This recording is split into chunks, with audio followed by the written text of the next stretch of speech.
First of all, I'd like to say how grateful I am to be invited into this community and to have the opportunity, along with my fellow panelists today, to speak about compassionate eating from the point of view of religion is, I think, might become the favorite part of this conference. Now, is everybody enjoying this conference as much as I have so far?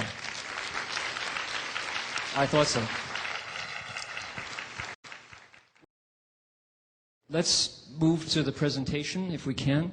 We'll see how technology serves us today. All right. Why eat a plant-based diet? These are familiar reasons. Health and longevity, environmental issues, thanks to John Robbins and the others who've certainly heightened my awareness of those issues. Global hunger and the distribution or maldistribution of foodstuffs. And then we have two items that, from a Buddhist point of view, are the foundation of why we do this, why we would want to eat compassionately and wisely. From the Buddhist point of view, you start out with the idea that we're all connected, that interdependence is a fact. It's not a theory. And yet, the world that we find ourselves is often a broken world. So there are causes and there are effects, and I'm going to talk a bit about that. The other point is great compassion. Buddhism is certainly not unique in this regard. We're going to hear from the other spokespersons this morning about other religious points of view.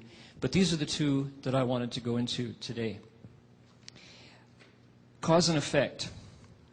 There's a teaching from a sutra called the Flower Adornment, the Huayan Jing, the Avatamsaka Sutra, that says, if one kills, there are two retributions. Well, one is you can lose your human body. That's what they say. This is I'm giving you the straight stuff, the raw milk right from the soybean, right?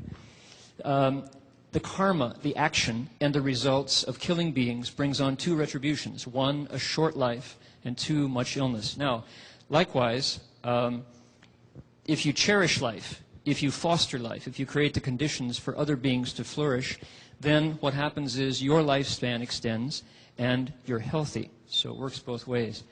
Here's an illustration. This is a poem from a Chan master, meditation master in China in the Tang Dynasty, whose name is Cloud of Vows. And the illustration, we're going to get to that in a minute. There's a cause and an effect in our picture, in our painting.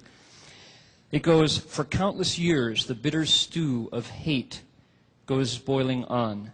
Its vengeful broth is ocean deep, impossible to calm.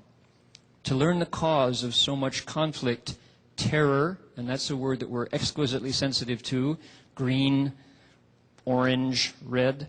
To learn the cause of so much conflict, terror, hate, and war, listen to the cries at midnight by the butcher's door. Okay, now, where do wars come from? Wars come from, now this is principle, okay? There's an invisible cause and effect. But I think if we stretch our minds, we can see the connection. If we kill the being whose life we force from its body, perhaps for our dinner table, perhaps for some other reason, certainly is not willing to do that. I wouldn't want to give up my thigh for somebody else's lunch, right? And when we do that, there's a hatred. There's an emotional, spiritual reaction to that, which is a hatred. And that hatred is kind of like a toxin in the body. It doesn't go anywhere. It just is there in space. When that becomes, when there's a lot of that all at once, the result boils over in immediate aggression and antipathy, which can then lead to war. So that's the principle. Now, is that how it works in reality? That's what this picture shows us, which I think is a lovely illustration. It's an ugly illustration of the actual principle. Taking the life of the pig can lead to the result of bigger conflict. Okay, cause and effect is one of the main Buddhist principal reasons for eating a vegetarian diet. What about great compassion? This is called Tong Ti Da Bei in Chinese, and the idea is, literally in the Chinese, it's same body, great compassion. The same body that we share. And this is based, again, on very practical, pragmatic vision of the way things are, which is to say the solid parts, the liquid parts, the warm parts, the passages, the air parts in my body are not different in any way from those of any creature that incarnates in a body. So we share that same substance. Now, there's also something else we share. And again, this is maybe Buddhist specific, but we call it by other names in other traditions. There's an awakened nature that we share that in the teaching says it's not different from being to being. We cover it over, we uncover it, it's more awake, it's less awake, but it's the same.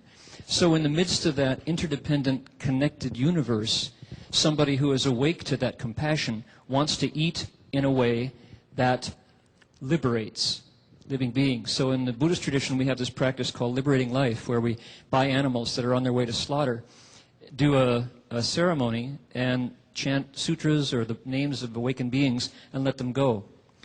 So there's a sutra called the Netta Brahma. It goes deeper into it. And this is, again, straight from the soybean milk. All male beings have been my fathers. All female beings have been my mothers. The interdependence.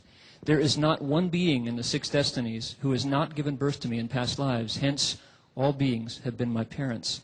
Thus, when a person kills and eats any of these beings, by so doing, he slaughters my parents. Now, this is the vision of the Buddhas, awakened sages. Further, that person kills a body that was once my own, for all elemental earth and water have previously served as my body. All elemental fire and water have comprised my physical substance. Therefore, I will always cultivate the practice of liberating beings, and in every life be reborn in the eternally abiding Dharma, and teach others to liberate beings as well. Now, is that strong medicine? Any connection? There's a sense that that thing on the plate that's been French fried, parboiled, fricasseed, baked, steamed, stuffed, actually is part of my own substance. The idea is to see it as no different. And that being the case, I would wish long life to my mother and to everyone else's father. So I would choose not to make that as my foodstuff. Here's another illustration. This is one of the resources that Chinese Buddhism has in such abundance that, because it's been in Chinese language, has not been available until we started translating. This is a lovely poem that I enjoy. The picture is a hermit, the kind-hearted hermit. Notice there's a deer in the background, and the hermit is sweeping away the deer's tracks in the snow so that the hunters the next morning won't find it. Around this lonely mountaintop, a myriad peaks revolve. I've come to cultivate ascetics, disciplined resolve. I take my broom and sweep away the deer's tracks in the snow. The deer passed by, but in the morning, hunters will not know. Great compassion, single substance. So if we see those creatures with whom we share those bodies as kin, as related, as connected, then it's much harder to see them as something that we eat for lunch, to see them as a dish or a plate or succulent veal or whatever those names we give it. Okay, so that's the fundamental idea.